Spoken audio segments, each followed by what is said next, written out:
आज मुझे इस बात की प्रसन्नता है कि मेरी कांग्रेस पार्टी ने मुझे पुनः राजगढ़ लोकसभा सीट से चुनाव लड़ने के लिए आदेश दिया और उसी आदेश के अंतर्गत मैं आज राजगढ़ लोकसभा सीट से कांग्रेस के प्रत्याशी के रूप में मैंने अपना पर्चा दाखिल किया है।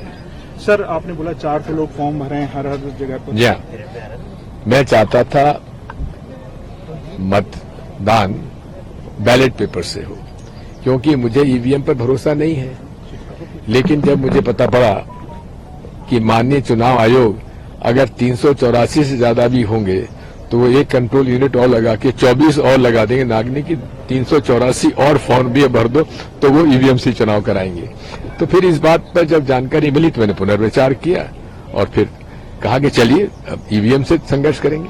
एएनआई के इंटरव्यू में प्रधानमंत्री नरेंद्र मोदी ने कल कहा कि ईवीएम या सीबीआई या ईडी की जो बात कर रहे हैं विपक्ष वाले, वो पहले से ही हार उन्होंने मान ली है। नाच न जाने आंगन टेढ़ा वाली कहानी है। जी हाँ, नरेंद्र मोदी जी ने पहला चुनाव लड़ा 2002 में।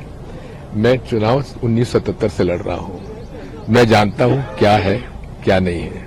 एएनआई के इंटरव्यू में प्रधानमंत्री बोले इलेक्ट्रॉनिक बॉन्ड पारदर्शिता से है, विपक्ष पहले समर्थन कर रहा था लेकिन अब उसका विरोध कर रहा है। बात यह है, इलेक्टोरल बॉन्ड के उजागर होने पर 3-4 बातें सामने आई है।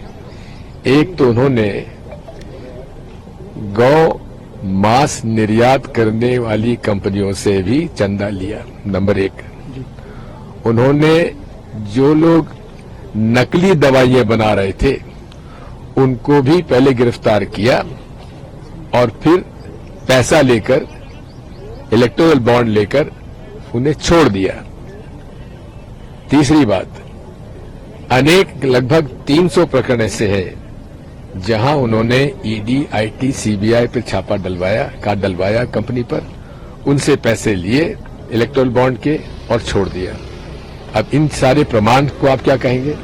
ये सारे प्रमाण वो हैं कि लोगों की गर्दन दबाकर, उनके कान ऐंठकर इन्होंने पैसा वसूली की है, एक्सटॉर्शन किया है, जबरिया वसूली की है। सर, प्रधानमंत्री कह रहे हैं कि सनातन विरोधी जो भी लोग हैं, डीएम की टिप्पणी कर रहे हैं, अन्य लोग टिप्पणी कर रहे हैं। कांग्रेस की कौन सी मजबूरी है जो सनातन विरोधी के लोगों के साथ में खड़े हुए हैं, उनके साथ? ये डीएमके का समर्थन भारतीय जनता पार्टी ने भी लिया था, क्यों भूल जाते हैं?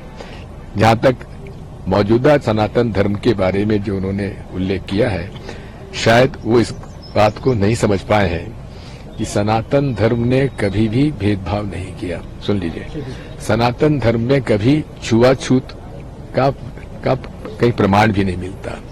और यदि आप गीता पढ़ेंगे तो युधिष्ठिर जी ने साफ कहा है कि व्यक्ति कोई पैदाइश से उस वर्ग में नहीं जाता है, उसकी काबिलियत पर, उसकी शिक्षा पर, उसके काम करने के क्षेत्र में, उस आधार पे वर्ग और उसकी जाति तय की जाती है। इसलिए यदि डीएमके के किसी लीडर ने यह बयान दिया है तो शायद अनभिज्ञता में दिया होगा।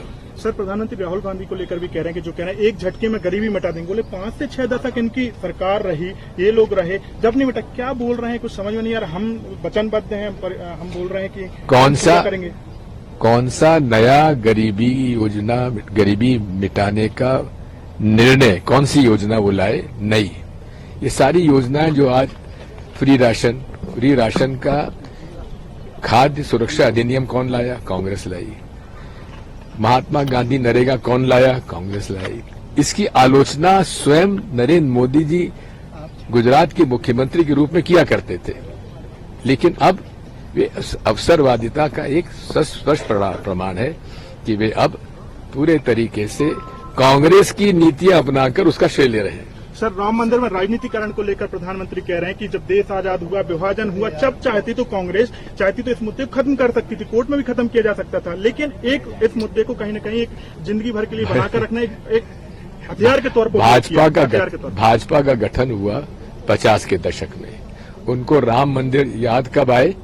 जब 1985 के चुनाव में वे 2 ले गए थे, तब उनको राम मंदिर याद आए। इसके पहले राम मंदिर उनके एजेंडे में नहीं था, न विश्व हिंदू परिषद के, न भाजपा के। सर, आपको क्या लग रहा है कितनी सीटें कांग्रेस पार्टी, कितनी सीटें सर आने वाली हैं? अमित शाह भी दौरे कर रहे हैं, प्रधानमंत्री भी दौरे कर रहे हैं। क्या हम लोग नहीं डर रहे क्या?